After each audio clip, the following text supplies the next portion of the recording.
તો ગોંડલમાં યુવક ભેદી રીતે ગુમ થયા બાદ આ સંબંધમાં પિતાએ પોલીસ સ્ટેશનમાં વિધિવત રીતે ફરિયાદ દાખલ કરી છે.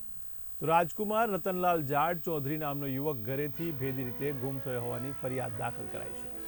તો યુપીએસસીની પરીક્ષાની તૈયારી કરતો પોતાનો પુત્ર ગુમ થતા પરિવારમાં પણ ચિંતાનું મોજું ફૂલાયું છે. ત્યારે લેખિતમાં ફરિયાદમાં પૂર્વ ધારાસભ્યના બંગલા પાસે મોટરસાઇકલ ઊભું રાખતા પિતા પુત્રને માર્યો હોવાના આક્ષેપો થયા છે. ત્યારે પૂર્વ ધારાસભ્ય જયરાજસિંહ જાડેજાના 10 થી 12 માણસોએ બંગલામાં લઈ જઈને માર્યો હોવાના आक्षेप कराया છે. नहीं मिला तो मुझे चिंता होने लगी और मैंने सोचा कि अब क्या है, लड़का कहाँ चला गया होगा.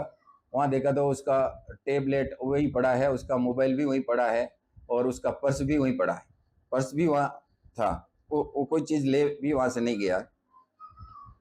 तो फिर मैंने सोचा कि ऐसा क्या हुआ कि वो कैसे निकला, और या तो उसको कोई उधर से ले गया या वह खुद चल के गया, या फिर मतलब क्या हो गया उसके साथ, या कौन सी जगह वो चला गया.